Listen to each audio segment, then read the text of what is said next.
quiero agradecer al Instituto Maimónides y sobre todo a su director, Juan de Dios Carmona, que no haya cedido el salón de actos. Lógicamente, este centro siempre ha estado a disposición de grupos colectivos que lo han necesitado y eso es muy importante y hay que resaltar. Allá por el mes de junio, el colectivo Prometeo, a propuesta de Julio Anguita, se planteó elaborar un proyecto sobre España y la transición. Es sabido que el paso de la dictadura a la democracia fue realmente una transacción a un sistema político de monarquía parlamentaria en la que la figura del rey, impuesto por el dictador, marcó su desarrollo. No tocó absolutamente nada de la dictadura. Seguían en activo el poder judicial, el militar y una parte importante del poder político. Había elecciones democráticas. Más cerca, había elecciones democráticas, pero con trampa, tanto para el Congreso como para el Senado. Y muchos de los políticos del régimen se convirtieron en demócratas de la noche a la mañana y crearon un partido, antes Alianza Popular y actual Partido Popular. Esta transición, no tan modélica como nos la han querido vender, heredó muchos de los fundamentos del régimen franquista. La corrupción, el poder del ejército, la enorme influencia de la Iglesia Católica en el poder político y el control del poder judicial, como estamos comprobando en los últimos tiempos. Por otra parte, no podemos olvidar que esta transición ha llevado a los distintos gobiernos, tanto al PSOE como al PP, a vendérnosla como bondadosa y modélica, utilizando todo su poder a través de los medios de comunicación, publicaciones de autores adeptos y sobre todo manipulando la historia para llevar a la enseñanza esta versión edulcorada de la transición.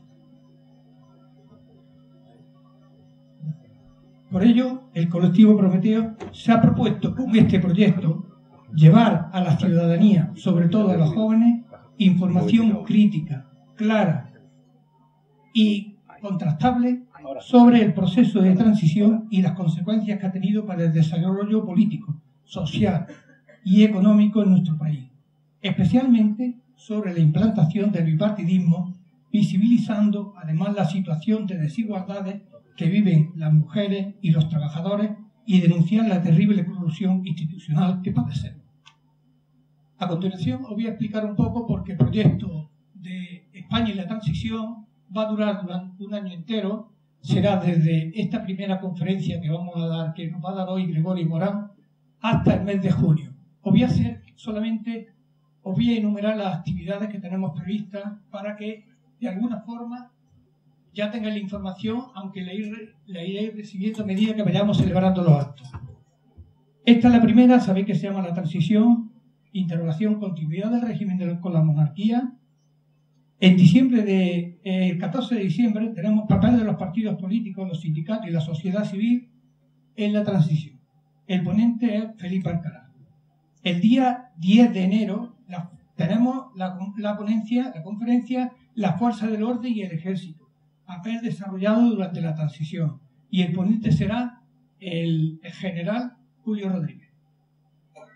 Enero, el día 24, también el mismo mes, el día 24 tenemos el decrecimiento ecofeminista, una alternativa desde el feminismo. Y va a estar Amaya Pérez Orozco, que nos lo tiene que confirmar. Febrero, el día 15, la conferencia sobre el Poder Judicial en la transición.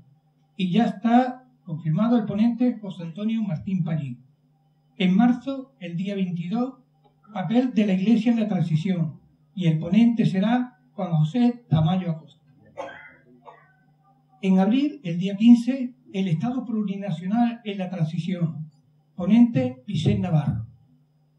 Mayo, día 17, la conferencia será sobre el 15M, símbolo de rebeldía, el despertar de la ciudadanía. Y la ponente será Teresa Rodríguez. Hay además dos mesas redondas.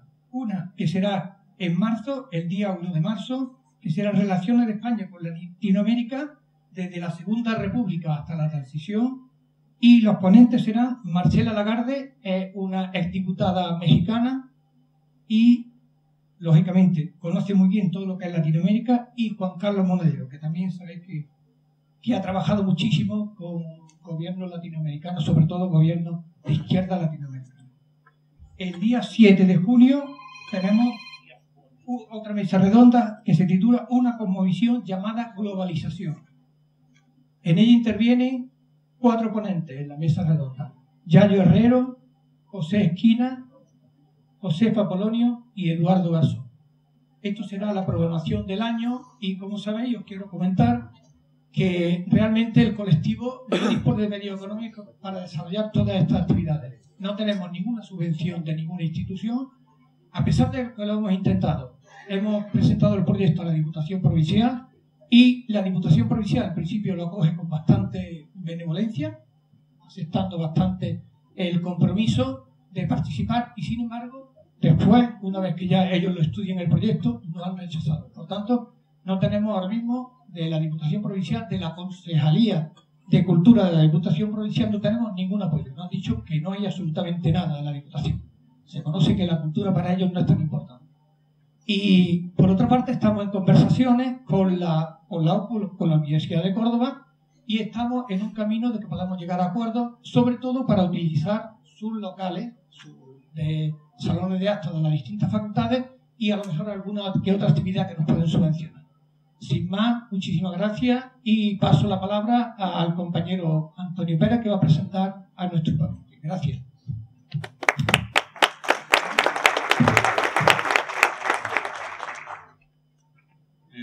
Quiero en primer lugar dar las gracias a Gregorio Morán por el honor que nos otorga hoy con su presencia, y al colectivo Prometeo, que de forma algo atrevida me ha confiado su presentación.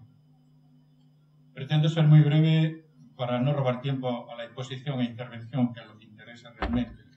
Solo quiero resaltar lo que todos ya sabemos: la importancia y el interés de disfrutar y conocer más de cerca a un periodista y escritor experto en el tema que hoy nos ocupa sobre la transición. Gregorio Morán nació en Oviedo en el 47. Tras cursar el bachillerato en esa población, se trasladó a Madrid para estudiar en la Escuela de Arte Dramático. Allí empezó a tomar contacto con movimientos obreros juveniles en el barrio del Pozo del Tío Raimundo. Militó en la oposición antifranquista como miembro del Partido Comunista de España, exiliándose a París en el 1968, donde colaboró en la publicación de Mundo Obrero. Abandonó el partido a finales del 76, poco antes de su legalización. Colaboró con Juan Antonio Bardén como miembro en la elaboración del guión de la película 7 días de enero, donde se narra el asesinato de los 4 abogados laboralistas. Gregorio Morán ha sido descrito como un autor con independencia intelectual, gusto por la polémica, voz disidente, y considerado como el periodista más censurado. Como periodista habría que destacar la colaboración en Cambio 16, Mundo Diario, Opinión, Arreu, Diario 16, Gaceta del Norte, donde fue director, y el periódico digital Vez.es.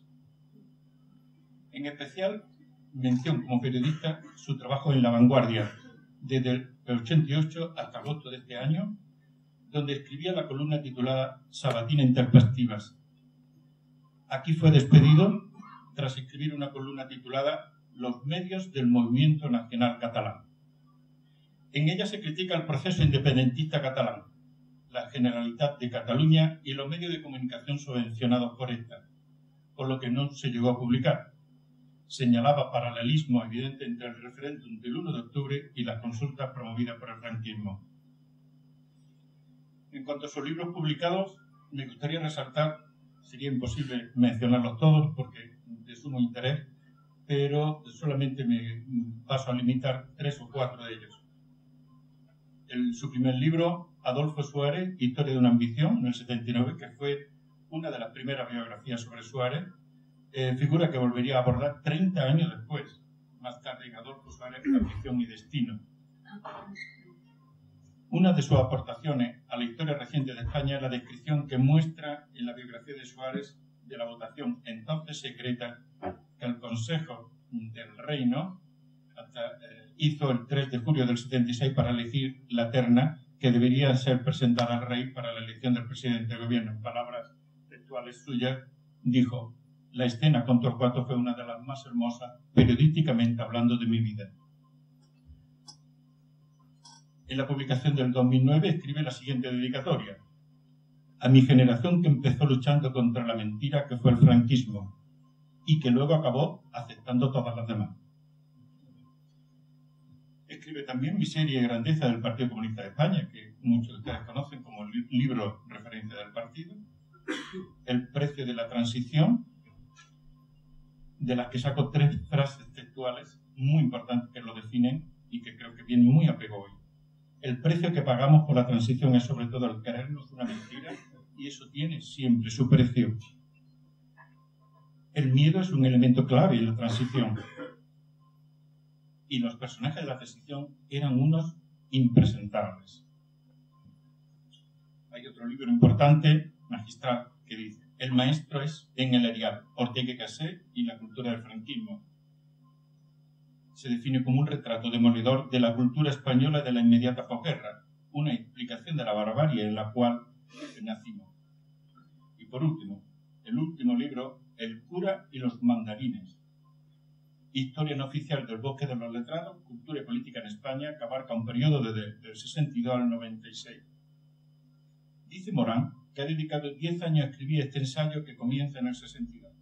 Es continuación del libro de Ortega, El maestro en el Erial, tomando a Jesús Aguirre como hilo conductor, pero cuya historia es más compleja. Están los mandarines de la época, los Pradera, los Gil de Viedma, los Canteler, etc.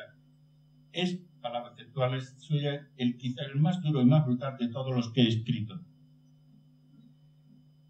Este libro fue objeto de polémica ante su cancelación por parte de la editorial. En el capítulo 33 del libro hay 11 páginas que dedica cargando tintas contra muchos académicos como Víctor García de la Concha. Textualmente: era un hombre absolutamente del régimen, no era un conservador, sino un reaccionario. También carga contra académicos como Juan Luis Cebrián, Luis María Ansón, Antonio Muñoz Molina, etc. Finalmente, el libro fue publicado por la editorial Acal el 2 de diciembre del 14.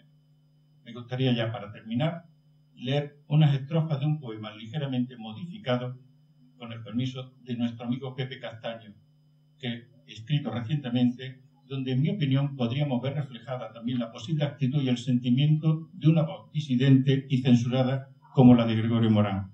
Y dice, o más bien termina el poema diciendo: amar a los enemigos es tarea bastante dura cuando llena de amargura la traición de los amigos. Inundar de amor el mundo puede sonar a utopía, declarando por doquier las mentiras, pero es suicida la vía del sembrar odio profundo.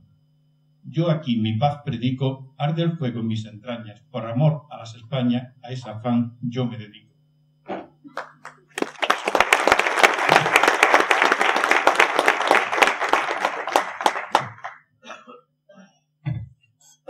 Bueno, son ahora mismo algo menos de las 7, son las 7. Vamos a tener poco más o menos 40-45 minutos de exposición a Rodrigo, si quiere, a Gregorio, perdón, a Gregorio, si quiere, no hay ningún problema, y después pasaremos a preguntas que queráis hacer. Por favor, las preguntas que sean preguntas y no sean tesis doctorales, ¿vale? Gracias.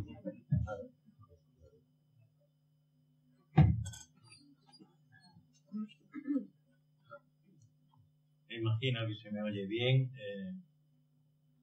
En primer lugar, debo dar eso obligado, y además lo hago con gran satisfacción. Aquella frase que solía decir el rey antiguo, es decir, el padre del actual, en todos los fines de año, me llena de orgullo y satisfacción. Bueno, pues en este caso, de verdad, me llena de orgullo y satisfacción el estar aquí. Es un tema, agradezco evidentemente los organizadores, el mimo, debo decir, con el que me tratan y me han tratado y me tratarán hasta que mañana me suelten con cohetes diciendo, bueno, al fin se va ya. Es la primera vez que estoy en Córdoba en mi vida. Y da la casualidad que conozco medio mundo, pero Córdoba no, me faltaba el otro medio. Pero lo que me entusiasma menos, confieso ya, entrando en materia, es el tema de la transición. Porque, bueno, preparando esta charla, ya tengo un dossier de charlas, conferencias, debates, quizá debates pocos, pero más charlas y conferencias sobre la transición. Hasta tal punto que yo creo que, no sé si a alguno de ustedes le sucede, estoy seguro que a más de uno sí, la transición es como un elemento decisivo de su vida, ¿no? Marca un jalón, un antes y un después, ¿no? Piensen que cuando yo saco el libro El precio de la transición, que ahora se acaba de reeditar, es el año 91, y entonces no solamente no mereció ningún espacio en las críticas al uso, ¿no?, en los medios de comunicación, sino que lo poco que existió fue ofensivo. En el año 91, por si no lo recuerdan, gobernaba el Partido Socialista y estaba ya consolidada la leyenda de la transición. Ahora que Akal acaba de reeditar el libro con otro prólogo, con un prólogo nuevo añadido al anterior, me he dado cuenta que han pasado 24 años de la anterior publicación y lo que entonces parecía como fue acusado por algunos como un libro del resentimiento. Yo no tengo ninguna razón para estar, hombre, no soy un privilegiado de la vida y podría citar nombres, pero tampoco tengo ninguna razón para ser un resentido. No está en mi carácter. Pero en estos 20 y tantos años, esa transición modélica, entre comillas, se ha transformado, sin comillas, en un elemento difícilmente analizable. Para unos es la fuente de todos los males, para otros es el Sancta Sanctorum que hay que conservar. Yo creo que la edad, que define por obligación un montón de cosas, nos marca una diferencia de cómo enfocamos los acontecimientos históricos, incluso los personales. Y es que nosotros teníamos siempre una idea, cuando éramos más jóvenes, de que la prisa era revolucionaria y la lentitud era conservadora. El tiempo nos enseña a que no es verdad. La prisa puede ser reaccionaria y la tranquilidad puede ser radical. enfocar la transición ahora, que insisto se ha convertido en la madre de todos los golpes, es decir, que si es la culpable o no de la situación que vivimos, es evidente que la transición marca el proceso, la transición a la democracia marca el proceso inequívoco de esta sociedad instaurándose como una democracia. Ahora bien, claro, yo les voy a sacar aquí historias que a algunos de ustedes ya les sonarán muy levemente, porque una de las características de la transición es constituir la sociedad española como una sociedad de desmemoriados, ¿no? Fue imprescindible, o entre comillas imprescindible, que se olvidaran o nos olvidáramos de muchas cosas para poder transitar por la transición, ¿no? Fíjense que el gran debate de la izquierda desde antes de la transición, pero incluso hasta el final de ella, que ahora precisaré, es un debate que en este momento a cualquier menor de 40 y pico años le resulta una historia de godos, que es si debíamos ir a la ruptura o a la reforma, ¿no? Es decir, si se defendía la reforma o la ruptura con el viejo. Esto, hoy día que no plantea nadie,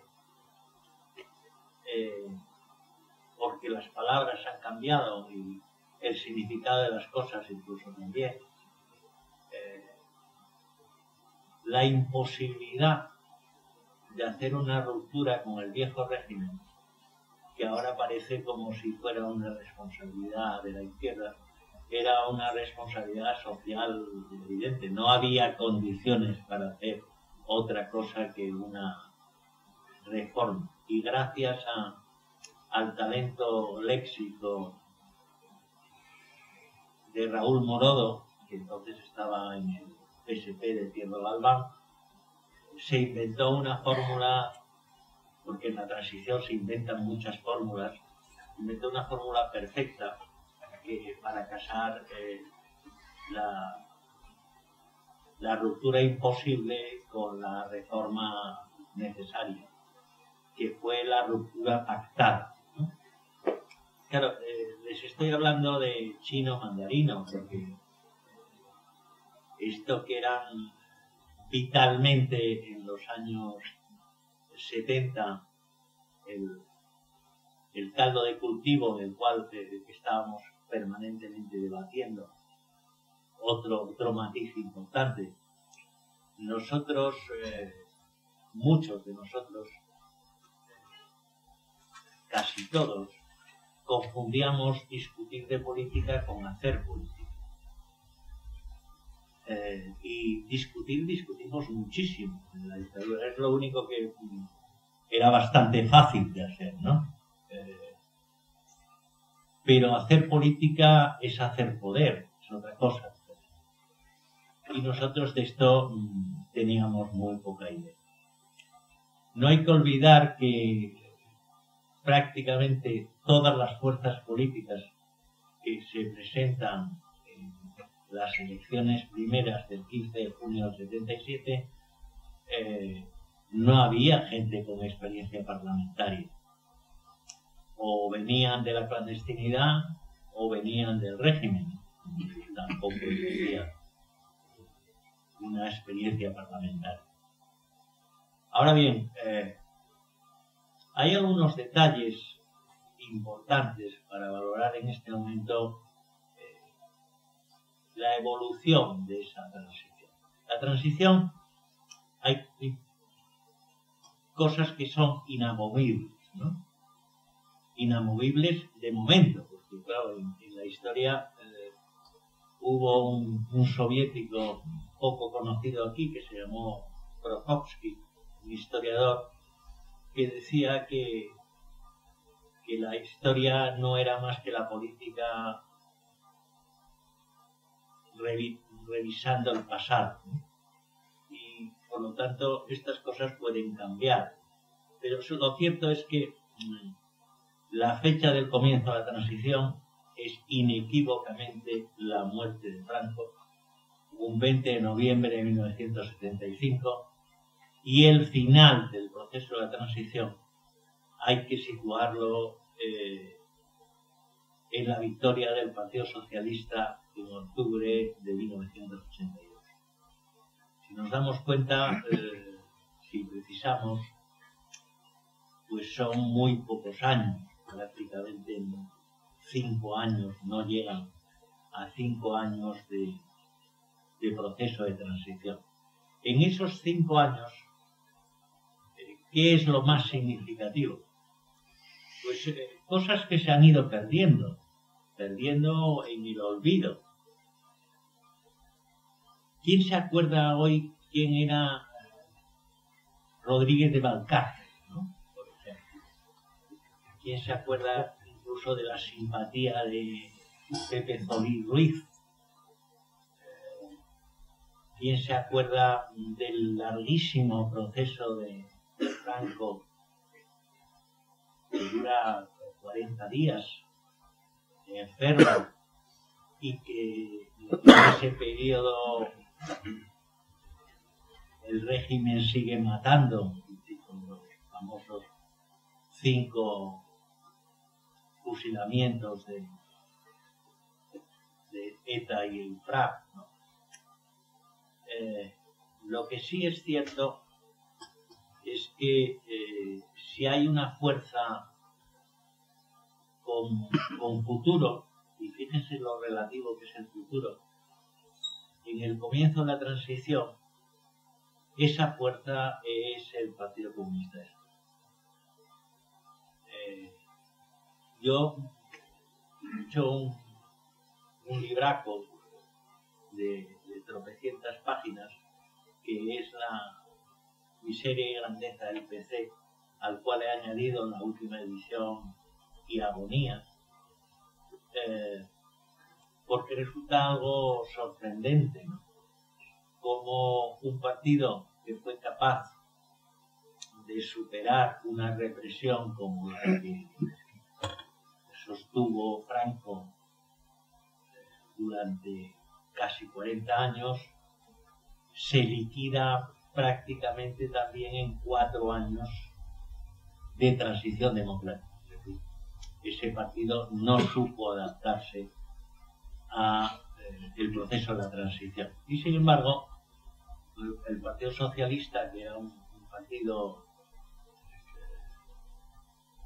con mucha historia como partido, pero cuyos dirigentes carecían absolutamente de toda historia, eran gente muy reciente. Es un partido que nace en Suresnes en el año 74, en las afueras de París. Como ese partido representa a los jóvenes que ahora vemos, ¿no? Representa sobre todo el cambio, ¿no?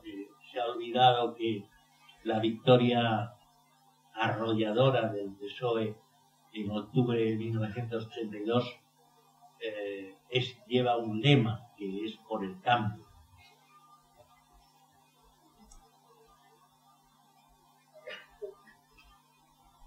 No deja de ser una ironía y una ironía trágica, cómica, el que la imagen del rey se superponga en este magnífico cartel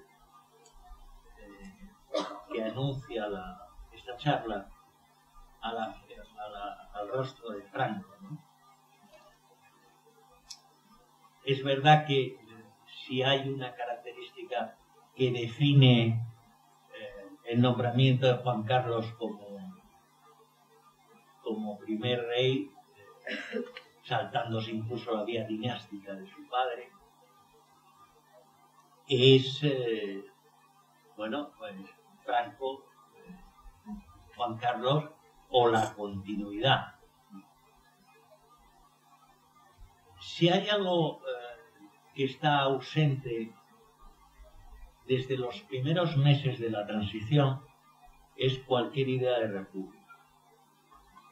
No solamente como tal idea, sino incluso como posibilidad cercana.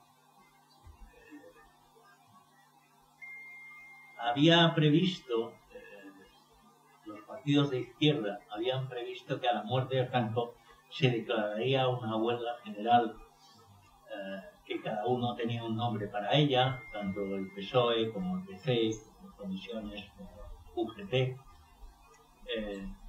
Y la muerte de Franco, es imprescindible analizar la transición sin este fenómeno básico, que es que la muerte de Franco provocó una congelación absoluta de la vida política española. Absoluta. Un acoquinamiento general, y lo que menos se le ocurrió a nadie es llevar a cabo los proyectos de huelga general. Fíjense cómo será la cosa, que tendemos hoy día a que en los recordatorios sobre los últimos días de Franco no aparece casi nunca, por no decir nunca, las largas colas del Palacio de Oriente en Madrid para rendir lo que se llamaba el último homenaje al caudillo. Colas inmensas que de algún modo congelaban cualquier entusiasmo radical en aquellos incluso primeros meses. La ofensiva de la extrema derecha durante los meses que siguieron a la muerte de Franco lo impregnó todo. No hay que olvidar que la primera visita que hace el rey muerto Franco es a la hermandad de alféizares provisionales, cual es significativo, como no hay hoy día. La gente joven pensará que se tendió un puente de plata hacia la oposición, etcétera, etcétera. No, se trataba de ser lo más coherente posible con el pasado, y entonces esto, aquí empieza la primera gran mentira. Es decir, la transición tal y como ha pasado hasta hoy, hasta anteayer, es como una gran mentira, ¿no?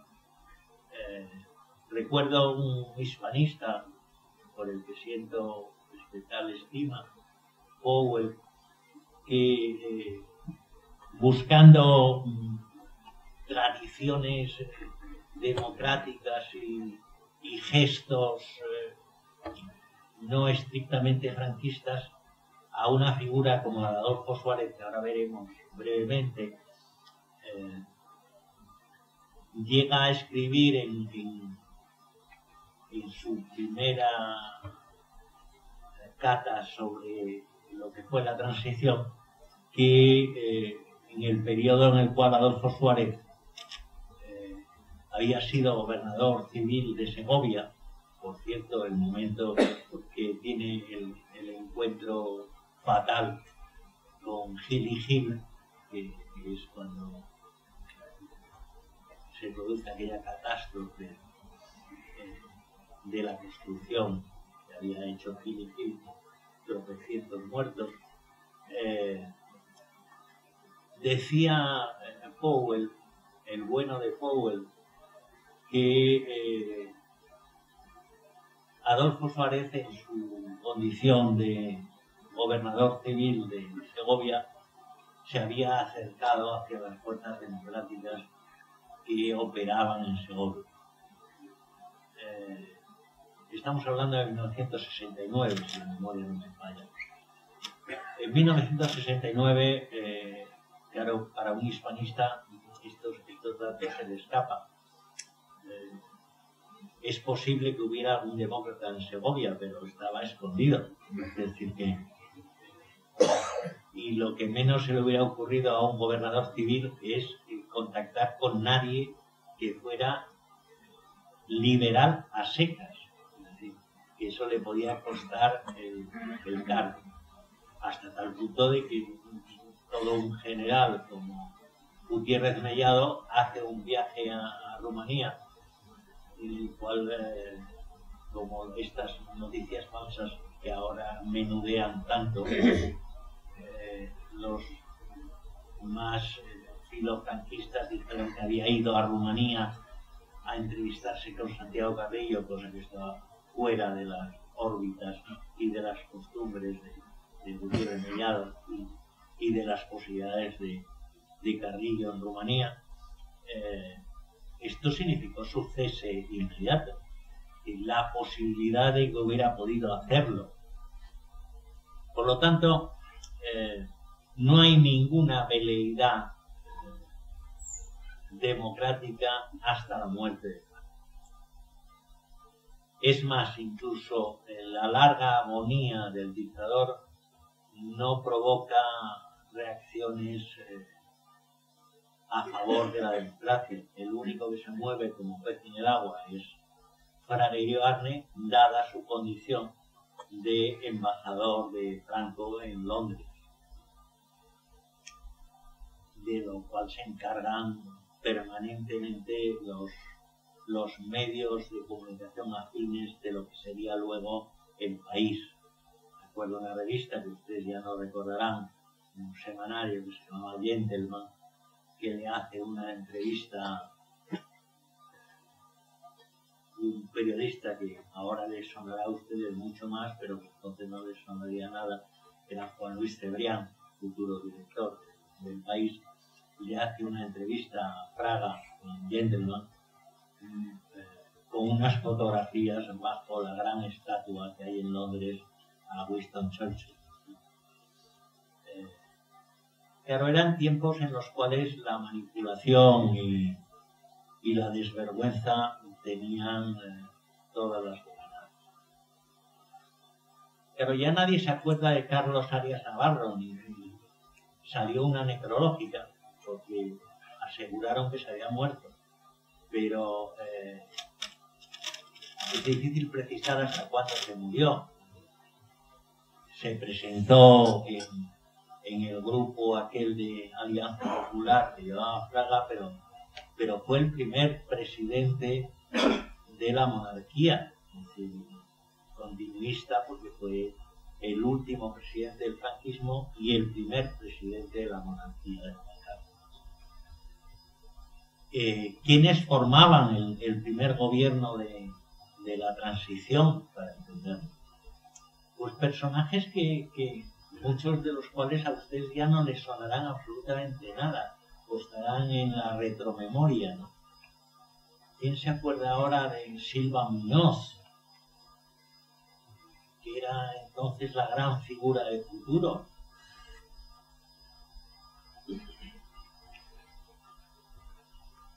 O Antonio Garrigues, que felizmente recicló su carrera política hacia los negocios con gran éxito.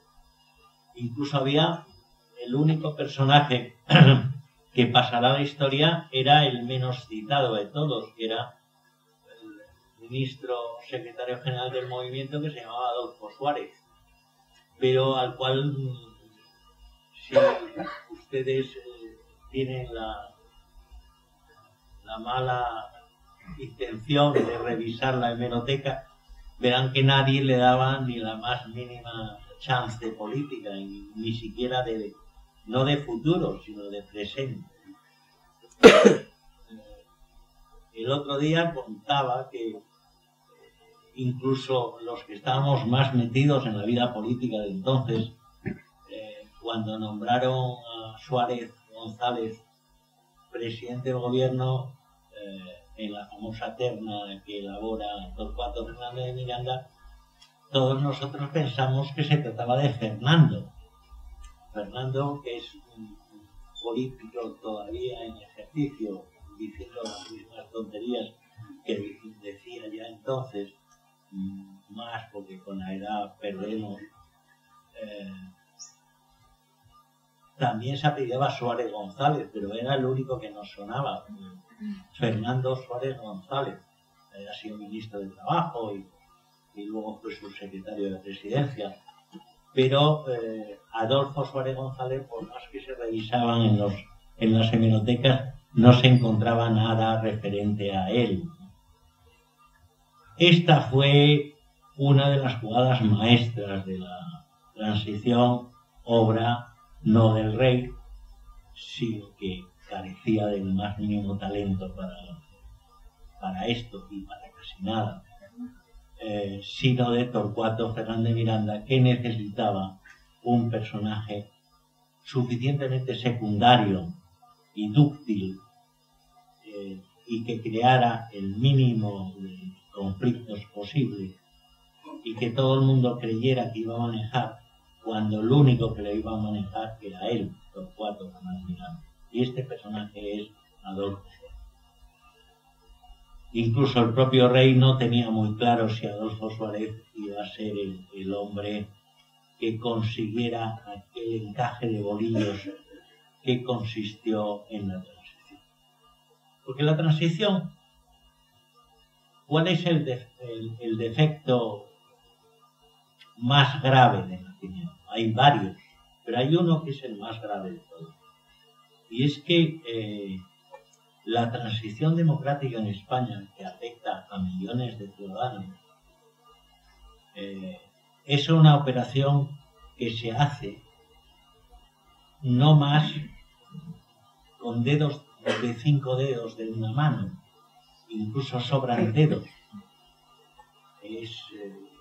No es que sea una operación elitista, sino que es una operación de bambalinas de tal envergadura que ahora todo el mundo dirá que él estaba en el secreto y que sabía que Adolfo Suárez iba a ser presidente y sabía lo que iba a suceder, lo que quería el rey. Nadie sabía lo que quería el rey, ni el rey mismo. Por lo tanto, la operación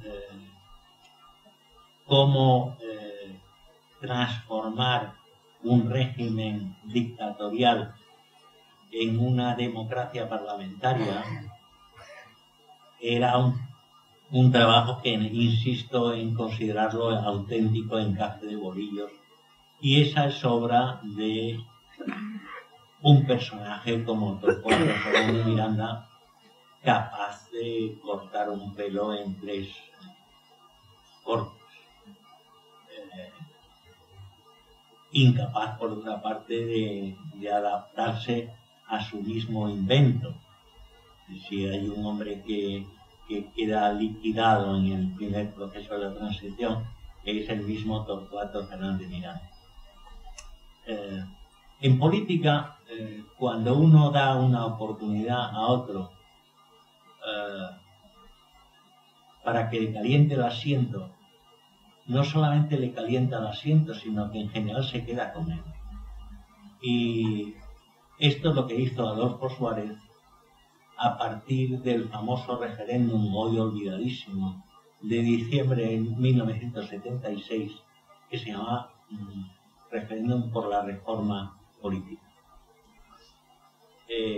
A partir de ese momento, Suárez ya se considera con fuerza suficiente como para quitarse de encima ese badajo de campana permanente que era Torcuato Fernández Miranda, diciéndole permanentemente además qué es lo que tenía que hacer, qué es lo que no tenía que hacer, etc. El rey desempeña, como siempre, un papel de extra, sin frase, Es decir, no es un personaje importante en este periodo de la transición. Cuando Adolfo Suárez se asume el poder y lo asume con todas las consecuencias, inventa hasta un partido político, que es el Centro Democrático, la UCD, ¿no? La Unión de Centro Democrático. Y se lo inventa con los retales que quedan del viejo régimen. Claro, él creía que esta consideración de que todo político que cede el asiento a otro porque el momento es malo y el otro se lo va a calentar mientras él recupera el poder, es válido también para la creencia política de que un líder puede inventarse un partido. Y es verdad que en ninguna ocasión se lo puede inventar. Dos ya es muy difícil. Primero porque Suárez inventa un partido gracias al Estado, que es el Estado que él controla y es el que sale de la dictadura. Cuando años después intente crear un nuevo partido, que es el famoso CDS, fracasará estruendosamente y acabará en los brazos de un personaje tan dentro de toda sospecha como era Mario Conde. Hay uno de las leyendas, y yo voy a ir sencillamente desmontando leyendas, si luego hay opiniones que no sean tesis doctorales, con muy buen criterio el presidente de la Prometeo. Una de las leyendas es que la legalización del PC era, si nos atenemos a las opiniones actuales de los líderes, de los restos que quedan de aquellos naufragios, era una consideración obvia. No es verdad. No es verdad. Los únicos hombres que consideraban que el PC debía ser legalizado eran Torcuato Fernández Miranda y Adolfo Suárez. Torcuato Fernández Miranda intenta una negociación con Santiago Carrillo basado en una teoría que en general creo que no está escrita por nadie, que para un tipo como Adolfo Suárez le parecía cotufas en el Golfo, que no tenía ningún sentido. Y es que, dado que los dos, Torcuato y Santiago Carrillo, eran de Gijón, pues esto les creaba una afinidad local. Y marcaba además, Torcuato marcaba unos tiempos más lentos de los que iba a ejecutar Adolfo Suárez. Adolfo Suárez se caracterizó siempre por ser un genio de la táctica en corto. Es decir, era un hombre basado en el coraje. Eso nadie se lo puede discutir nunca. El valor físico. Un hombre que apenas había hecho la mili, pero que tenía muy malas relaciones, como luego se verá, con los militares. Sin embargo, fue un hombre de gran valor y de gran coraje político. Y eso lo asume él y no lo sabe nadie, ni siquiera el ministro entonces del Interior, que era el siniestro Rodolfo Martín Villa, a quien avisa 24 horas antes de que se va a legalizar el PC, que por lo tanto ponga las fuerzas en condiciones de poder atender a si hay alguna reacción negativa. ¿Qué tenían en común Carrillo y Adolfo Suárez, o Adolfo Suárez y Carrillo? Pues tenían en común una ambición lógica e ilimitada, es decir, los dos aspiraban al poder real. habían discutido mucho de política, pero tampoco demasiado. A ellos les gustaba hacer la política, no discutirla. Y por lo tanto, los dos les había costado mucho llegar a donde habían llegado y de algún modo la legalización del PC era la confirmación para Adolfo Suárez de poner el sello en su pasado. Es decir, a partir de la legalización de la Semana Santa del 77 del PC, ya nadie se podía atrever a decir que Adolfo Suárez era una rémora del pasado franquista. Al contrario, era uno de los hombres que habían evolucionado políticamente. Imagínense si, un pequeño dato para la historia que en general marginamos, que la legalización del PC es posterior a la legalización del juego. Es decir, que en la transición, bueno, el juego estaba prohibido en la España de Franco. O en España nacional católica, la Iglesia había desempeñado un papel.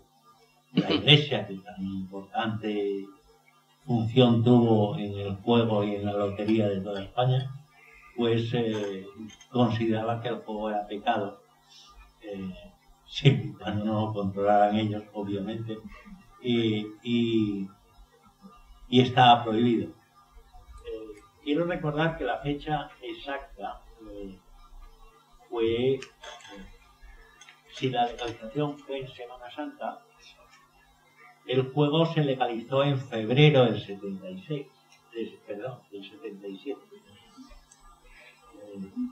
Lo cual dice mucho de la escasa importancia que tenía para los estamentos dominantes de la política española de ese periodo de la transición, el PC y Santiago Carrillo, a quien consideraban un peligro para su propio Estado. Luego, hay que reconocer que todos admitían que Carrillo había sido un modelo de patriotismo. Esto es otra de las leyendas más divertidas, que cuando un adversario es derrotado, el que vence suele considerar un patriota al que pierde, que es como un ejercicio de consolación. Se consuelan de alguna manera hacia el derrotado, diciéndole, bueno, no tienes el poder porque entonces no serías un patriota, sino serías un enemigo, pero dado que has dejado de ser un enemigo, pues puedes ser perfectamente un patriota. De las escasas veces que yo asisto a una conferencia de estos budas políticos, no me quise perder, yo creo que hay 2 veces en mi vida que asistí al Club Siglo XXI como espectador, obviamente, y asistí a una memorable sesión que se podrá contar más por la literatura que por la política, que es el día que Manuel Fraga Iribarne presentó a Santiago Carrillo en el Club Siglo XXI. Yo asistí nada más que al comienzo y llegué, mi capacidad de paciencia se agotó en el momento que Fraga Iribarne inició su perorata larguísima, diciendo: aquí les presento a Santiago Carrillo, un comunista de mucho cuidado. Aquello era como la caída el final del Titanic, ¿no? Es decir, 2 hombres derrotados pasándose la mano por el lomo el uno al otro, uno porque ya había decidido trasladarse a Galicia y llevar una plácida vida política en su territorio, y el otro porque no era nada, sino un hombre a la búsqueda de un agujero político donde poder cobijarse, ¿no? Cuando un adversario te elogia, esto es viejo adagio político, es señal de que estás acabado. No te hace, un político no te hace un elogio gratuito, sino te lo hace en función de tu propia labor. Fíjense que en el proceso de transición siempre se nos olvida un personaje que fue muy importante, que ejerció el poder durante prácticamente un año, que es Leopoldo Calvo Sotelo. Leopoldo Calvo Sotelo, que sale elegido presidente en sustitución de Adolfo Suárez en una borrascosísima y muy larga sesión del Parlamento, de las Cortes, entonces, con intromisión del famoso intento de golpe del 23F. Leopoldo Calvo Sotelo es muy importante en el proceso de la transición. Muy importante y muy negativo, pero muy importante. Cualquiera que lea sus memorias, por demás infumables, debe retener dos hechos que son decisivos. Primero, el ingreso en la OTAN, que él hace a las bravas, y que es él el que mete a España en la Organización del Atlántico Norte. Y otro no menos importante también, que es la Ley de Defensa del Honor. La Ley de Defensa del Honor, que es una espada de Damocles que está sobre cualquier periodista que se precie. Es decir, el hecho de que somos el único país occidental donde un traficante de droga es puesto con siglas y no los nombres completos. Hay unas garantías, tiene un traficante, un drogadicto, un mafioso, tiene unas prerrogativas que no tenemos los demás ciudadanos. Todo esto viene de una ley de Leopoldo Calvo Sotelo, del triste nombre que se llama la Ley de Defensa del Honor. Esta ley se creó para neutralizar el efecto, supuesto efecto que iba a tener los juicios a los militares golpistas del 23F. Para que la prensa no se ensañara con ellos, porque motivos había, ni siquiera con la colusión del rey en este 23F, del cual en gran parte es responsable, o por decirlo con mayor precisión, irresponsable, hasta que ve las orejas al lobo, para que se tratara bien a estos militares golpistas, se inventan esta ley de defensa del honor, que una vez que la prensa se comportó de la mejor manera que pudo, aunque hubo algún incidente, siguió, y hoy día es la garantía de esto de la defensa de los mafiosos, los corruptos, etcétera, etcétera, que se tiene el mal nombre de Ley de Defensa del honor de los delincuentes. Y llegamos al final de Adolfo Suárez. Adolfo Suárez, hay un interés especial por achacar por parte de la derecha, que le ha canonizado una vez muerto, echarle la responsabilidad de la expulsión de Adolfo Suárez del poder.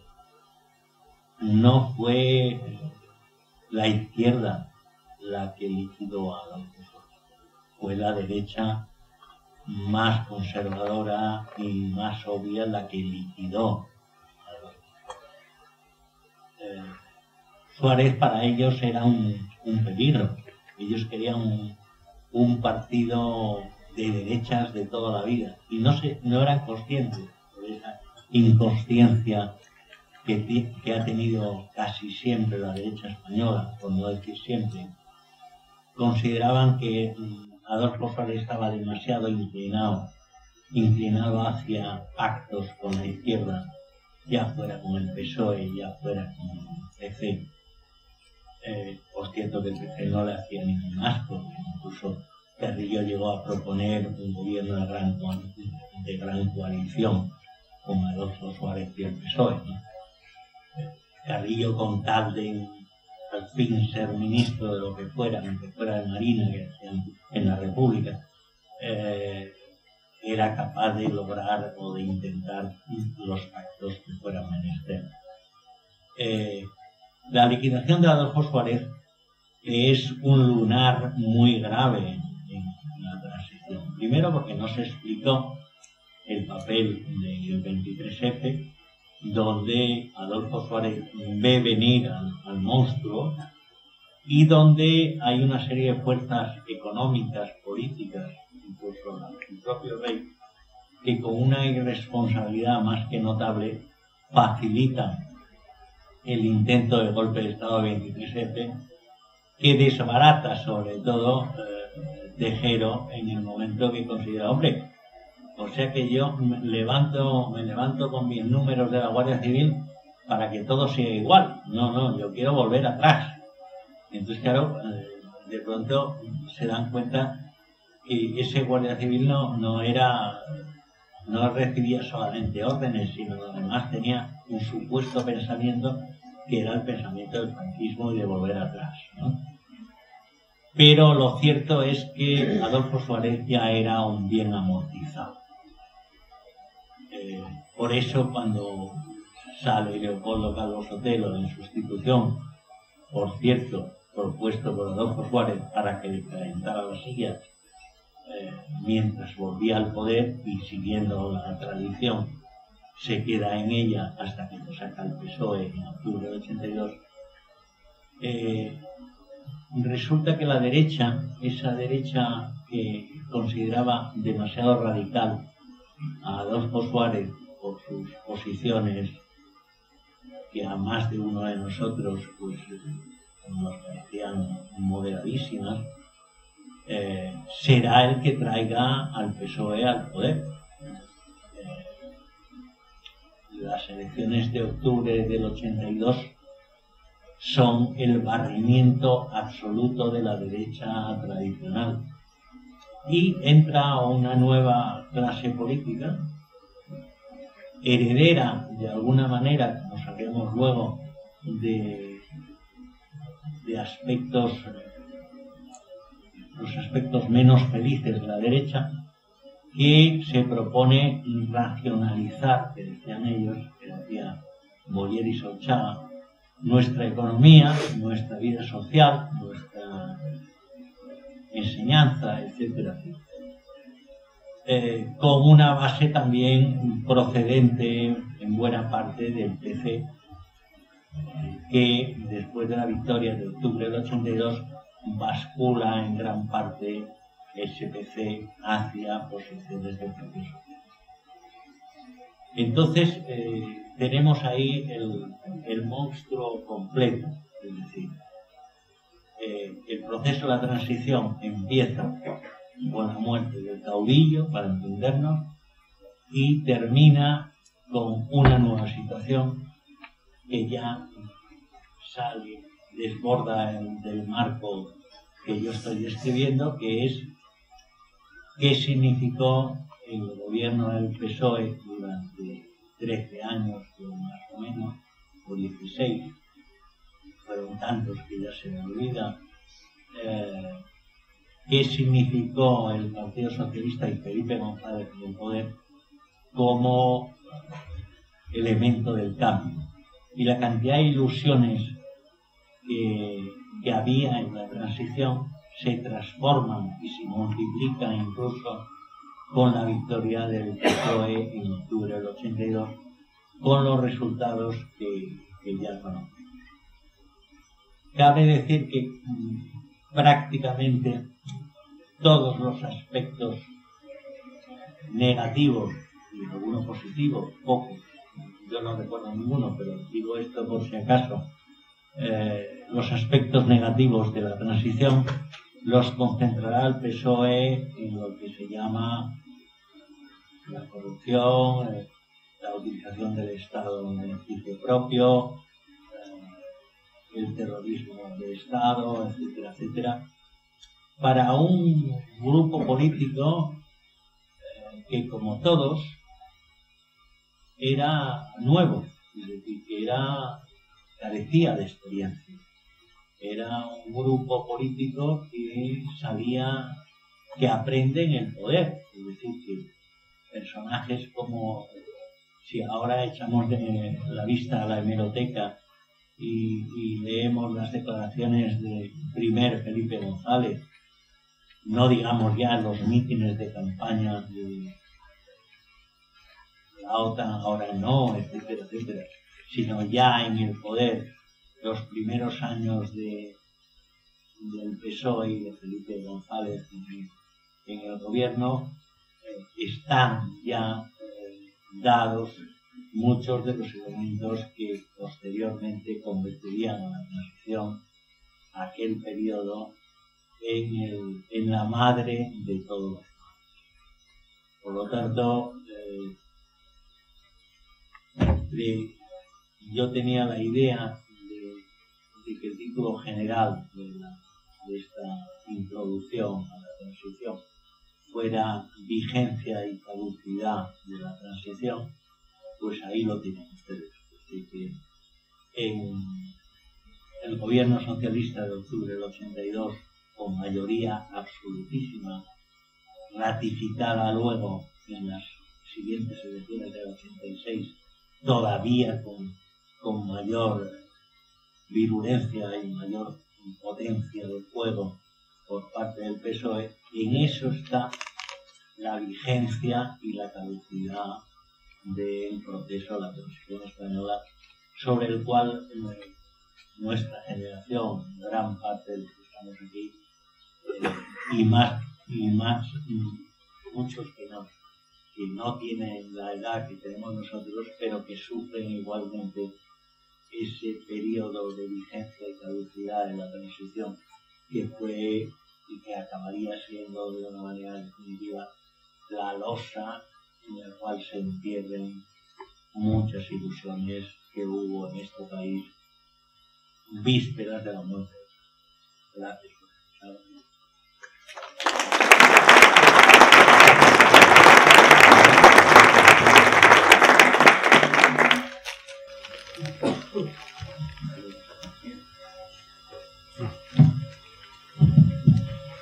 Bueno, comenzamos el debate, por favor.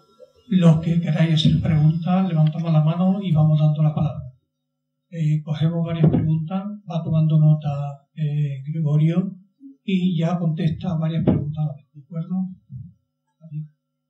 Una pregunta, dos, tres. Hay tres palabras pedidas. Juan, primero. Yo quiero hacerle una pregunta. ¿Qué papel juega Estados Unidos en todo ese diseño que nos ha relatado? Y está detrás de todo eso, tanto en la derecha como en la izquierda, en este periodo de la transición.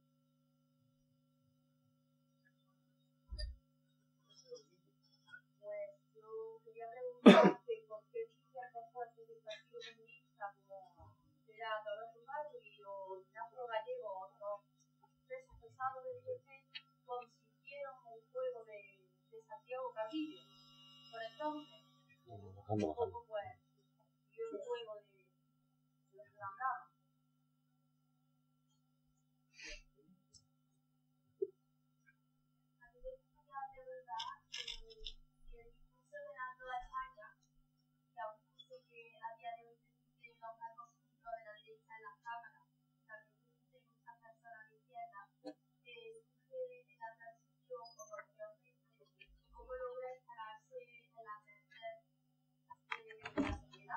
Porque aún un discurso que equipara a los defensores del legítimo Estado de la República con los golpistas y los posteriores defensores de la dictadura y los republicanos.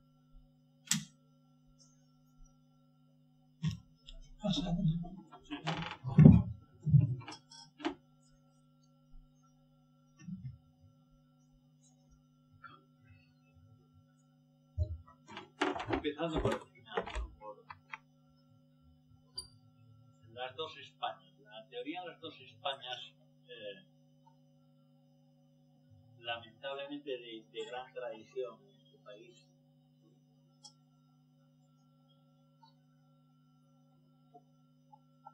en este momento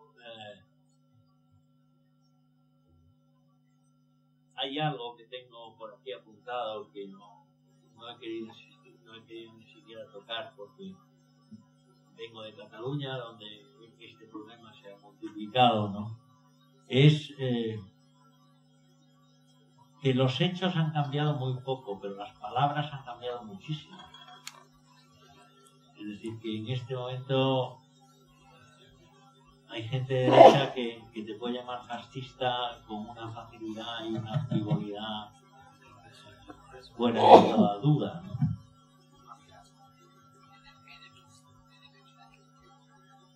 Una de las ausencias de la transición, de las muchas, pero es una de las ausencias, es un análisis de lo que fue la otra España, la España del exilio, de la represión, esto de que yo señalaba al principio, de constituirse en reino de desmemoriados,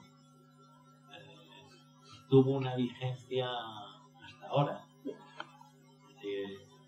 Yo vengo de Cataluña, donde resulta que la guerra civil fue una guerra del franquismo contra los catalanes.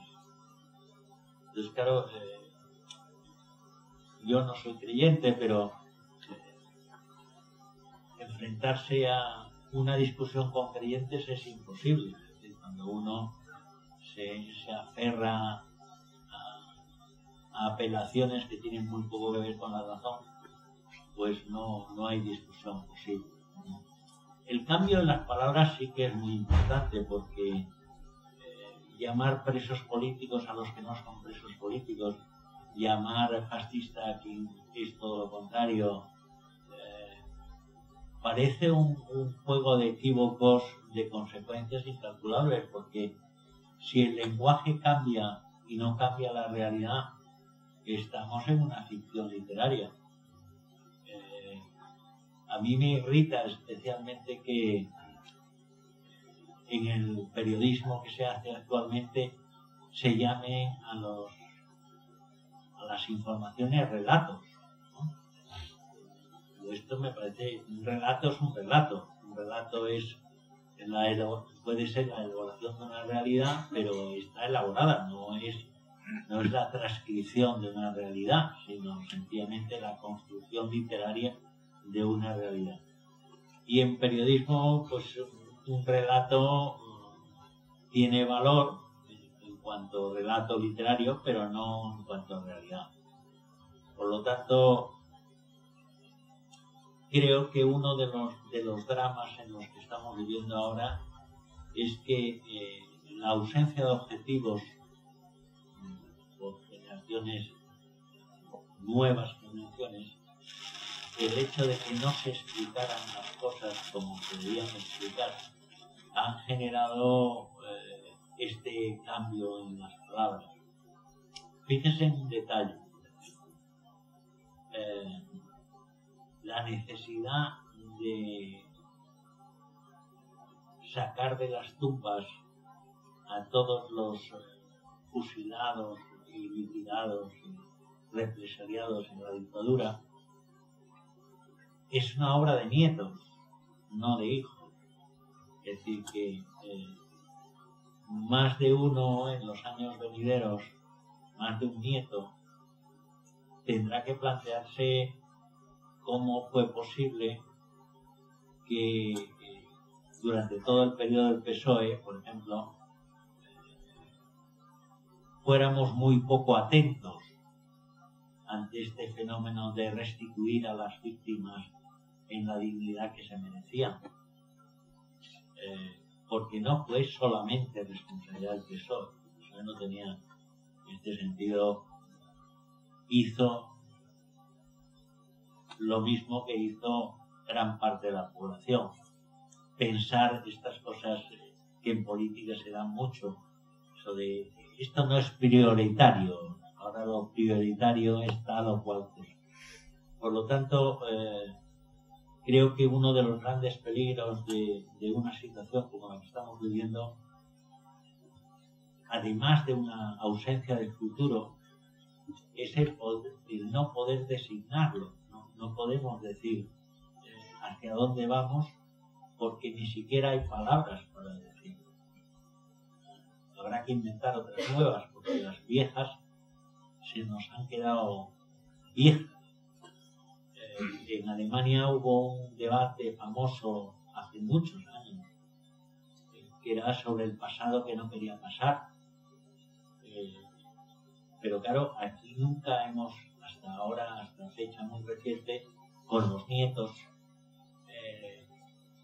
se ha discutido muy poco públicamente, no en privado, no en familia, pero públicamente se ha discutido muy poco sobre ese pasado nuestro que no quiere pasar. Por ejemplo, estamos viviendo, insisto, no de Cataluña porque es un tema que vivo cotidianamente, ¿no? Ahora resulta que la Iglesia catalana no tuvo ninguna participación en la guerra civil ni estuvo con Franco, sino que estaba con la República. Claro, esto no solamente es una falsedad, es una manipulación histórica devastadora, porque salvo excepciones contadísimas, con los dedos de una mano y sobran dedos, la Iglesia sí que actuó como un solo hombre, valga la expresión, en apoyo de la dictadura, y esta dictadura se mantuvo los años que se mantuvo gracias a dos apoyos. Uno el del Vaticano y otro, y ahora respondo a otra pregunta, que es los Estados Unidos. Casualmente las fechas vienen a ser las mismas, el año 53. Los Estados Unidos, en el caso de la transición,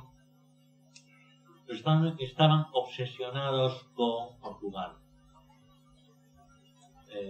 La Revolución de los Claveres en el 74, la primavera del 74, conmocionó al Departamento de Estado de los Estados Unidos, porque hubo un peligro de radicalización de Portugal.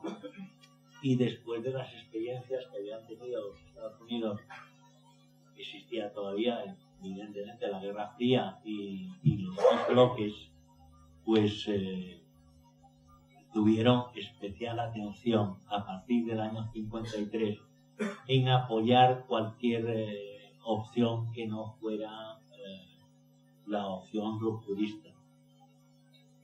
Conviene también no olvidar que uno de los viajes más importantes que hace el rey antes de su nombramiento como sucesor de Franco los hace a los Estados Unidos. Lo único que pretendía los Estados Unidos lo consiguió. Uno, la continuidad sin riesgos, y dos, la integración en la OTAN. Las dos las consiguió antes de la llegada del PSOE al poder. Con el PSOE en el poder, como ya es sabido, se consolidaron ambos. Y por último, ¿por qué Gallego y Dolores consintieron Santiago Garrillo? Y me hace una pregunta que es muy personal y muy brutal de responder. ¿Por qué? Hombre, así a bote pronto yo le diría porque eran lo mismo. Es decir, Santiago Carrillo es secretario general gracias a Dolores. Dolores es diputado por Asturias gracias a Santiago Carrillo. Y Ignacio Gallego políticamente no era precisamente Buhari, ni siquiera Trotski. Era un personaje de menor cuantía. Cuando hablamos de la crisis del PC, hay que señalar que un elemento autóctono de la crisis del PC era que su nivel intelectual No digo los títulos académicos, no. Ahí tenemos ahora el caso de Podemos, donde los títulos académicos están acumulados. No, en el caso del PC estaban ausentes absolutamente. Para tanto sirven los títulos como no sirve la experiencia política.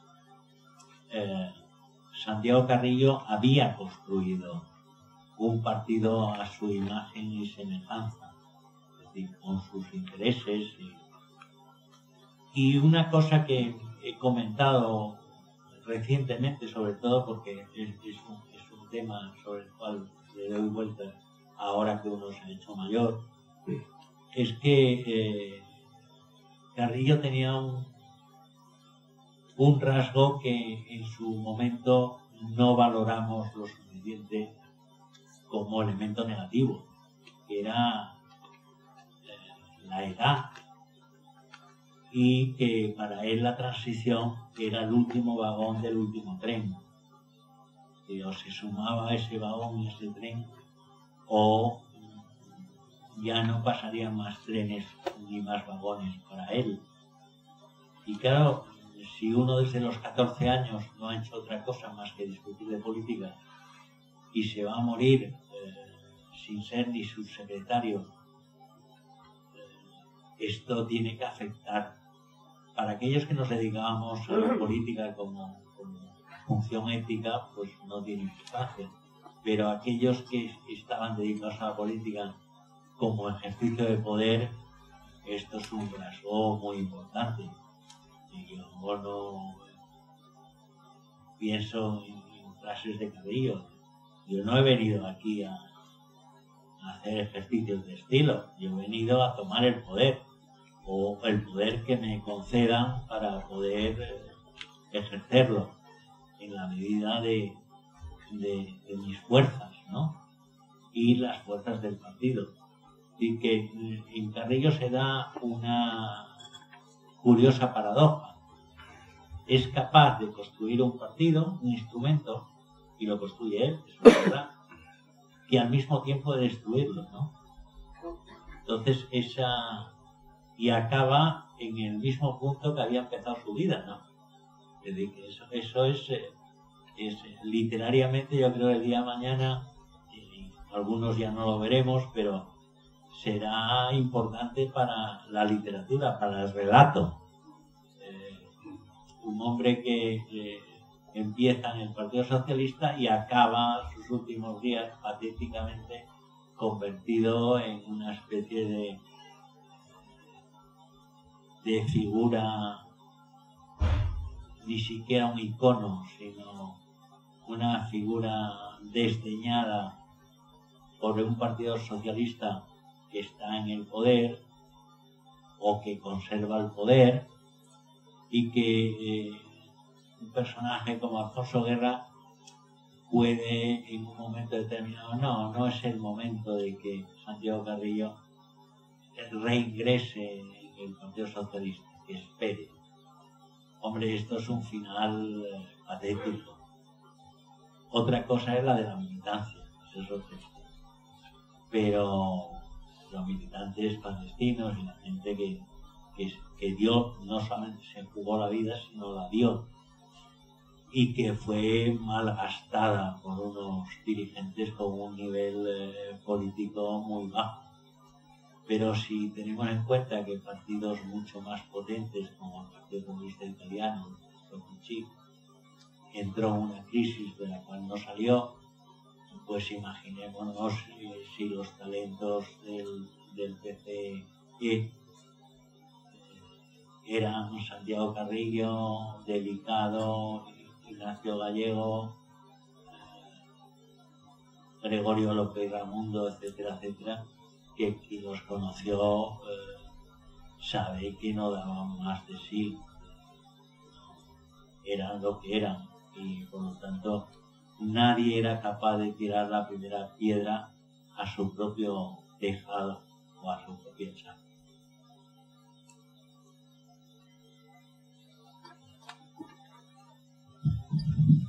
¿Más preguntas? Tengo el micro por si alguien lo quiere. Yo creo que se va a agradecer.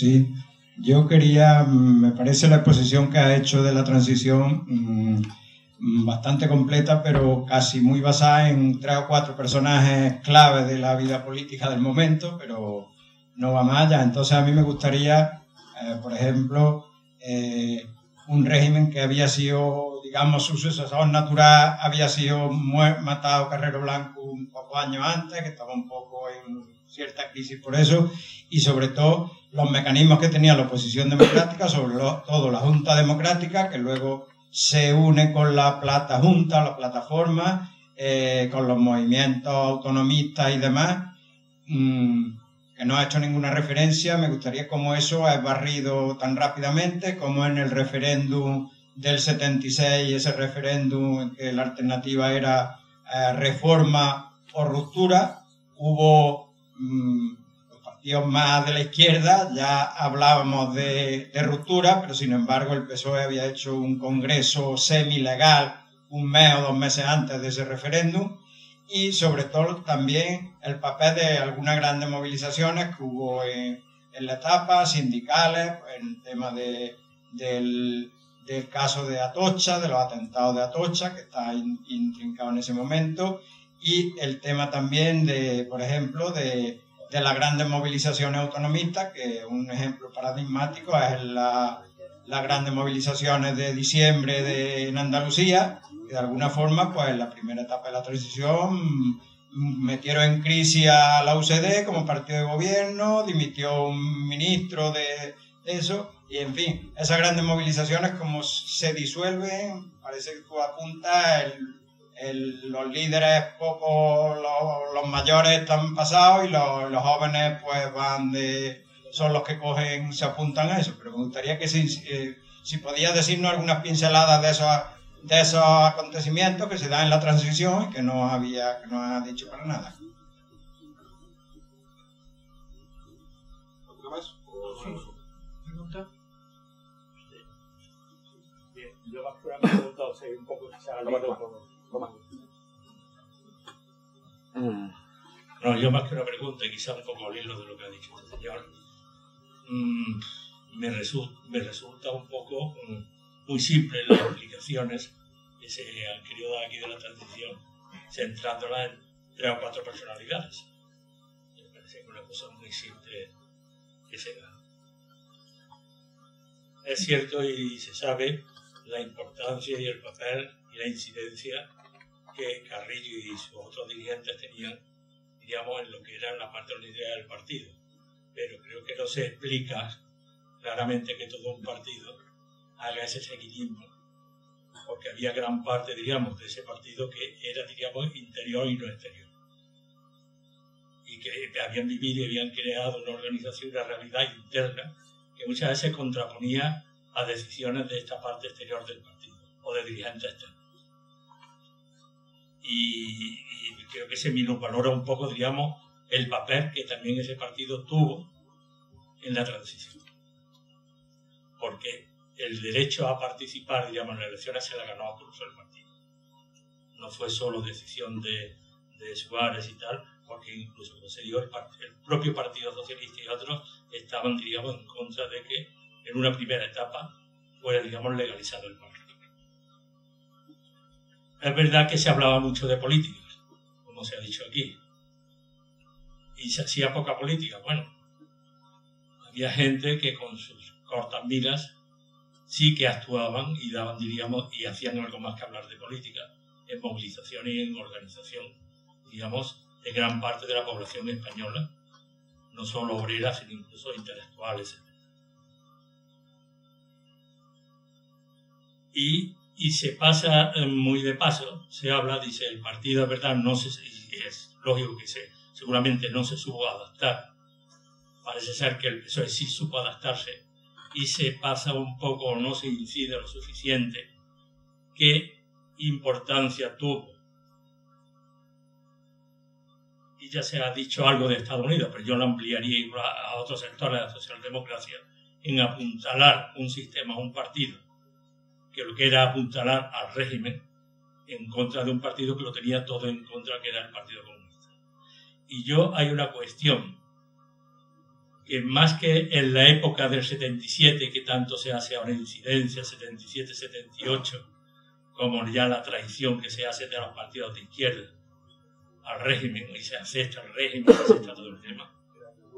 Yo creo que el problema se da más bien en una etapa de 81-82, que es ese cambio radical que se da en esa transición, no en esa época. ¿Qué es lo que ocurre en el año 81-82 para esos cambios trascendentales?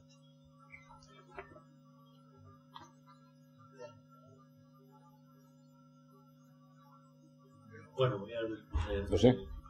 ¿Contesta o otra más? Hay otra más, ¿eh? Ahora sí. No, que yo te voy a hacer una cosa. Sí. Claro. Buenas. Yo tengo una serie de preguntas, según he visto aquí. Y en principio, yo quería comentarle que si la influencia del terrorismo en la transición política, se le llama a la transición política transición pacífica. Si miras estudios comparados, te das cuenta de que realmente, comparado con las democracias de la tercera ola, y le pongo como ejemplo, como puede ser Portugal, Grecia y luego incluso los países que vinieron de Europa del Este, se ve claramente que la democracia, o sea, la transición política española no fue en absoluto pacífica. Fueron, creo que, más de 500 muertos, o sea, que es importante, ¿no?, valorar eso por un lado. Por otro lado, también quisiera preguntarle sobre la influencia de las organizaciones obreras dentro de la transición política. Esa es mi segunda pregunta. Y tengo también una tercera, que es la influencia de la Iglesia Católica dentro del tema. Después de haber dicho, como usted bien dice, perdón, fue el sostén, digamos, del régimen franquista, digamos, junto al ejército, y cuidaba por la moralidad, como todos sabemos, y por la historia de aquel tiempo. Entonces, personajes como Tarancón o, por ejemplo, el Concilio Vaticano II, ¿qué opinión le merecen? Muchas gracias.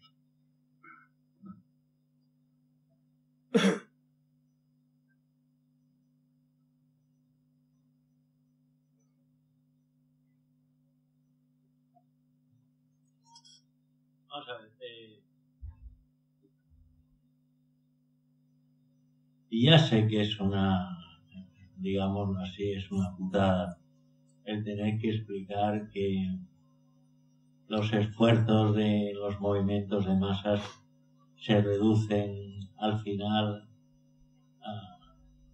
a un movimiento de 3 o 4 personas. Fueron muy importantes las movilizaciones en el proceso de la transición. Hubo muy pocas, y en un momento determinado se cortaron. Y se cortaron porque 2 personas decidieron cortarlas. Es decir, en los sistemas de las correas de transmisión, hay que asumirlas. Y después de la famosa entrevista en Santiago Carrillo y Rodolfo Suárez, aquella entrevista semiclandestina, Carrillo se vuelve garante de la pacificación de las movilizaciones y de la tranquilidad del empresariado frente a esto.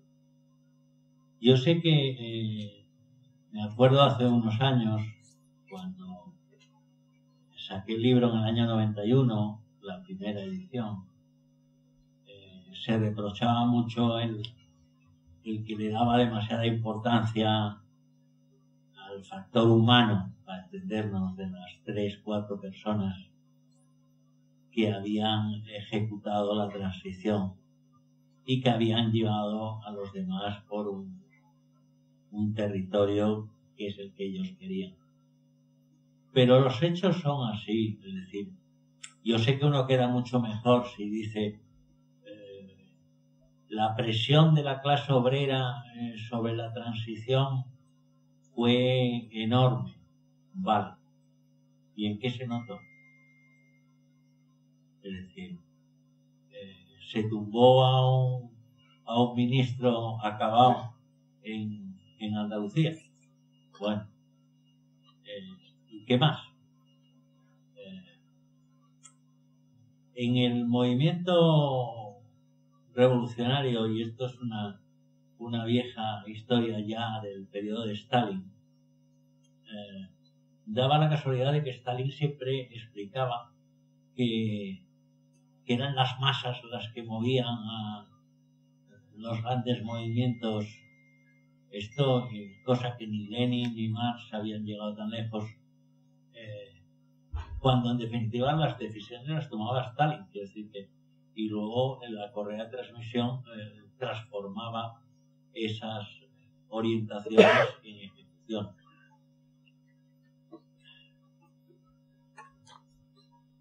En la primera intervención que tengo en Barcelona, creo que en el año 91, sobre la transición, hubo un entonces militante del PSUV, en este momento en posiciones absolutamente conservadoras, que me dijo, bueno, que yo me había olvidado de la importancia que habían tenido las luchas obreras en la transición. ¿Había tenido alguna? Yo no. Es decir, existieron, por supuesto. Incidieron en la vida política, además de sus propios protagonistas. Eso, pues no sé. Reconozcamos. No. Porque entonces las cosas no hubieran sucedido así. Hubieran sucedido de otra manera. Es decir, que las condiciones en las cuales se llevó al poder al Partido Socialista no hubieran sido las mismas si las movilizaciones no hubieran estado capitalizadas por él. Es decir, yo recuerdo perfectamente el gran meeting del Partido Socialista y del PC, unitarios en Ciudad Universitaria de Madrid frente a la OTAN, y nadie me cita nunca ese hecho. ¿Qué importancia tuvo ese hecho? Ninguna. Bueno, tuvo importancia para el Partido Socialista porque fue una base importantísima de su campaña electoral, pero ahora volvemos al viejo mantra de las movilizaciones son importantes de por sí. Dicen, no. Puede hacer, yo estoy viviendo en Cataluña un montón de movilizaciones de carácter reaccionario. Y se me dice, no, es que son movilizaciones de masas. Y digo, bueno, que sean de masas, pueden ser reaccionarias. O como mínimo conservadoras. Señores, comenzamos. Es decir, la transición la ejecuta una élite de la élite. Y esa élite consigue, la élite política, consigue trasladar sus objetivos al conjunto de la sociedad. Es decir, que el conjunto de la sociedad es receptiva. O digamos que las grandes manifestaciones del franquismo, que las había a favor de la dictadura, incidieron algo en el dictador. Absolutamente para nada. Eso se orquestaban de una manera u otra. Esto no, esto era voluntario. Es decir, que las huelgas, la huelga famosa contra el PSOE, la huelga general, la única que se hace de verdad, auténtica, contra el PSOE y su política económica, ya en el poder, sí que tiene un efecto, pero el ciclo es muy corto, cortísimo, tan corto que el Partido Socialista sigue haciendo exactamente lo mismo que estaba haciendo anteriormente. Entonces,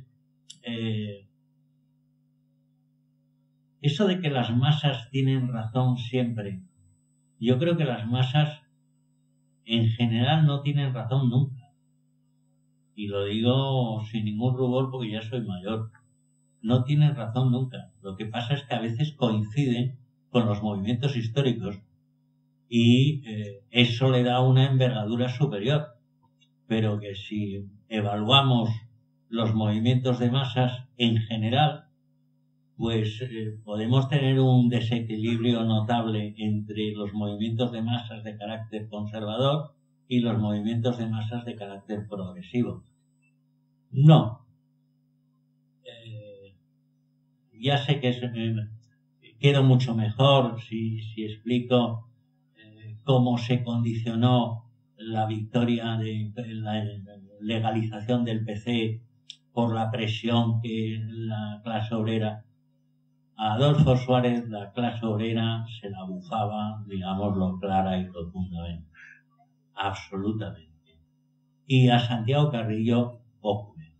Es decir, sencillamente lo que sí hizo Carrillo es una jugada magistral, porque Suárez estaba convencido de que Carrillo controlaba los movimientos huelguísticos que se estaban dando en España, cosa que no era verdad, que no los controlaba el PC y menos aún Carrillo.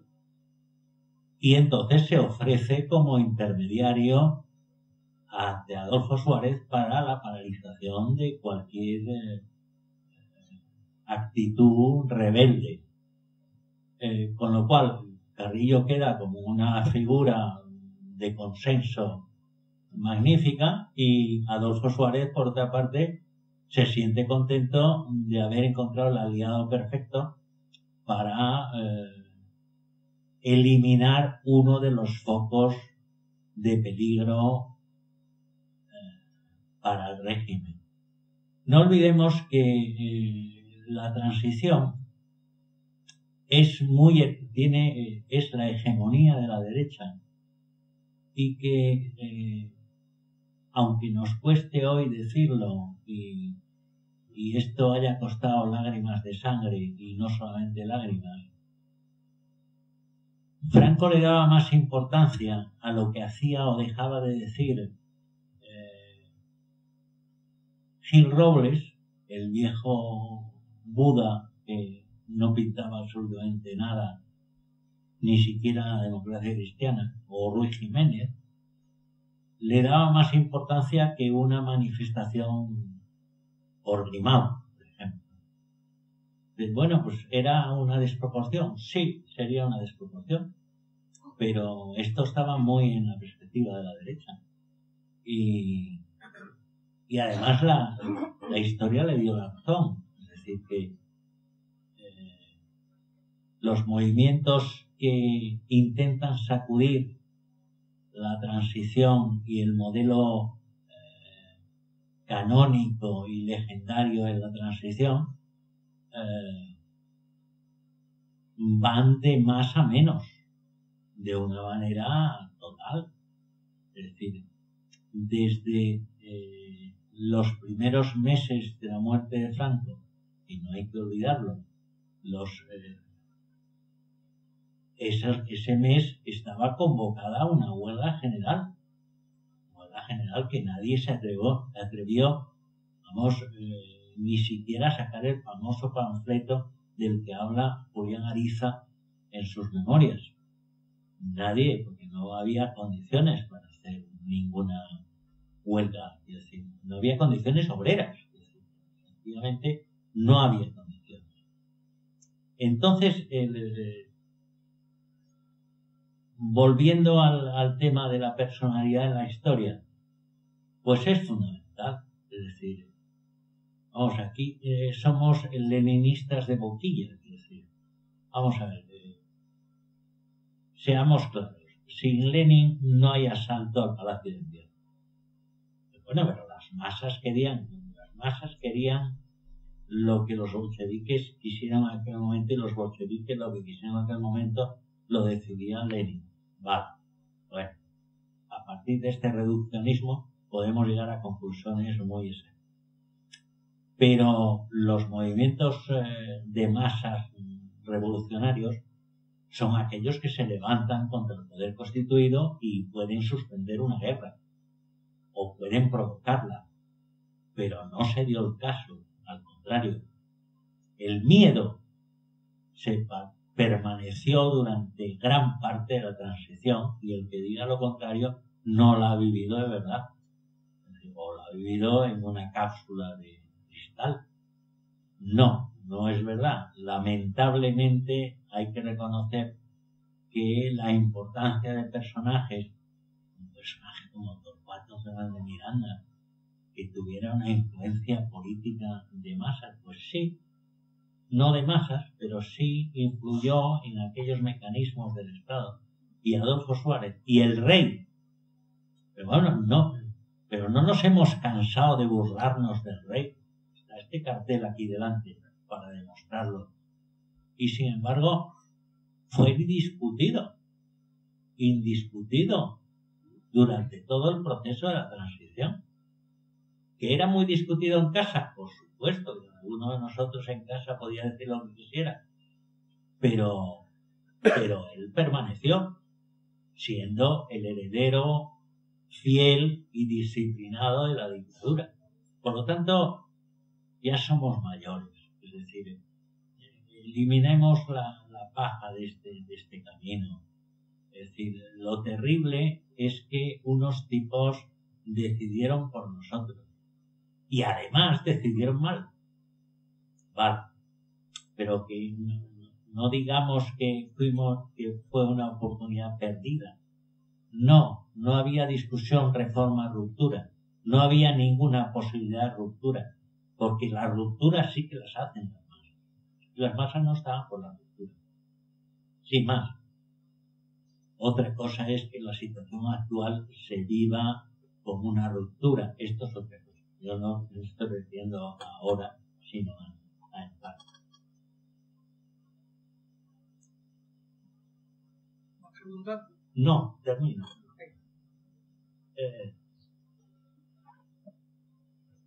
El PC, hombre, valga lo mismo. Vamos a ver. El peso de las bases del PC en el conjunto del PC era más 1, no llegaba ni a más 2. Fíjese si será evidente que fue capaz de cambiar de bandera, de himno, de tal, en 2 horas. No llegó a 2 horas.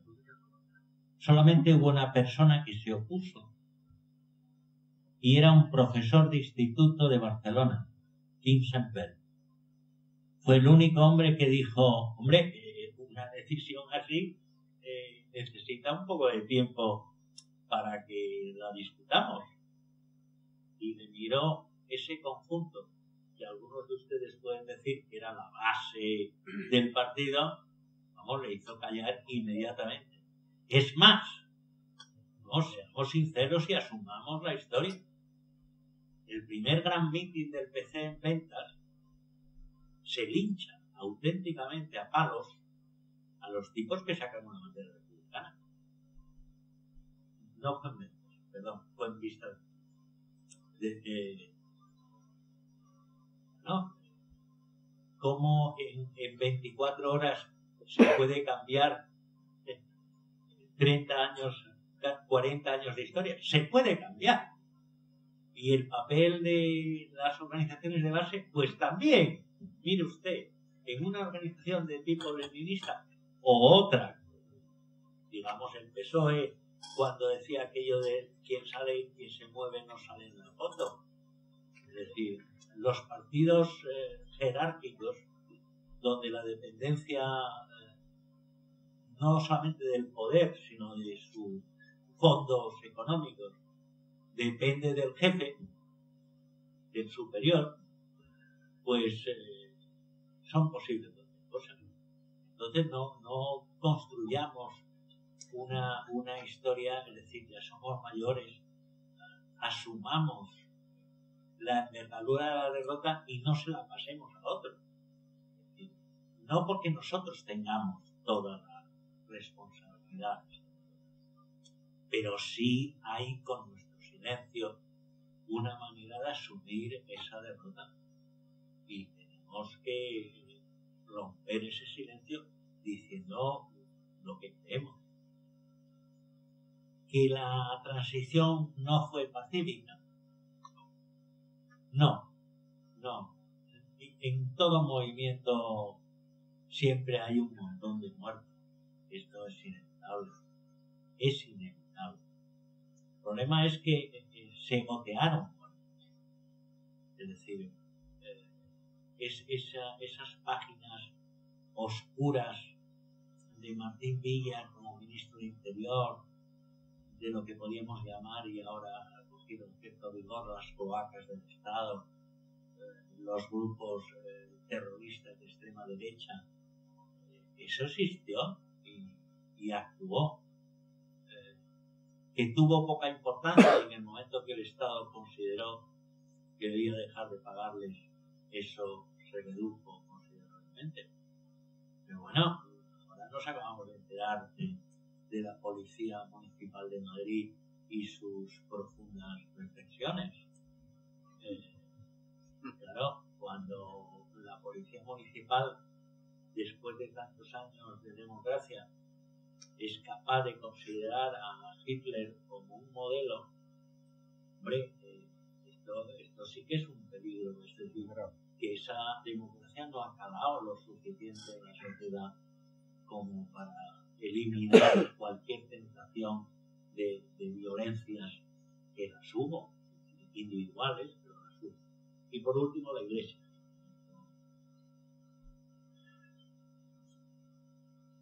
Claro, la Iglesia lleva 2000 años. Había un dirigente comunista francés, Moristorés, que decía que la ambición de un partido comunista era convertirse en una especie de iglesia que durara 2000 años. Felizmente no lo vio, digo felizmente, porque claro, pensar que un partido comunista podía convertirse en algo similar a la Iglesia Católica, pues porque la Iglesia tiene la suficiente capacidad como para poner una vela a Dios y otra al diablo. Pues claro, se cita Tarancón. ¿Sabe usted cómo murió Tarancón? Fue terrible. Es decir, el aislamiento de Tarancón, fueron secuestradas sus memorias, todavía están secuestradas sin que nadie las quite. Me consta que son unas memorias demoledoras respecto a los suyos, pero nadie ha pedido nunca que esas memorias vean la luz. Además, la Iglesia diría, no, esto es un problema apostólico, no podemos entrar en lo que se llama la conciencia de un obispo, en fin, etcétera, etcétera. Pero no acabó muy bien, acabó muy mal, acabó como Adolfo Suárez de alguna manera también. Es decir, cuando se le va la olla y se convierte en un personaje de Juego de Bolos, entonces va el rey a verle y el hijo hace una foto para la historia, después de haber sido entre todos los que le liquidaron políticamente. Lo mismo le pasó a Tarancón.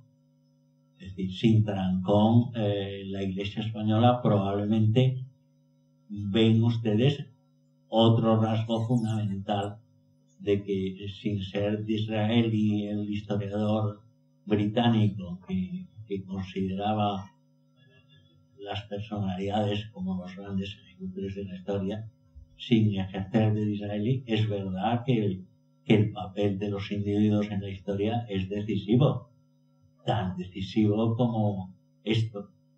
Sin Tarancón, la Iglesia española no hubiera colaborado como colaboró en la transición. Ojo, colaborado, porque cuando alguien intentó introducirse en el problema de la enseñanza y el papel de la Iglesia en la enseñanza, dijeron, por aquí no, porque esto es un tema intocable.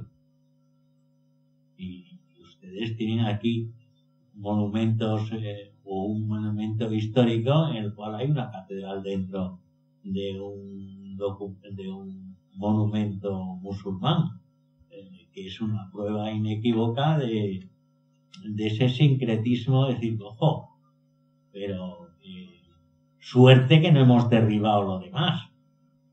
Pero la que domina aquí es la catedral. Entonces,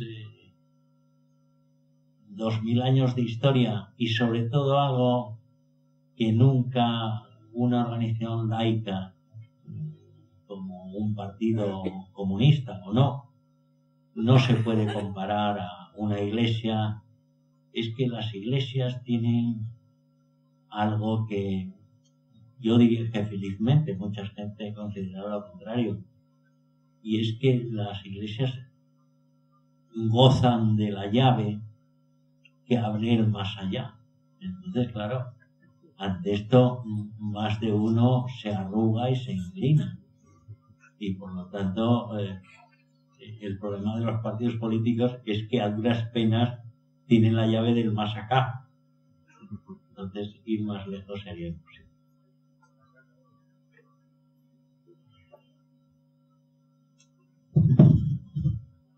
Más preguntas, si no hay más preguntas, en nombre del colectivo Prometeo os agradezco vuestra asistencia, muchísimas gracias.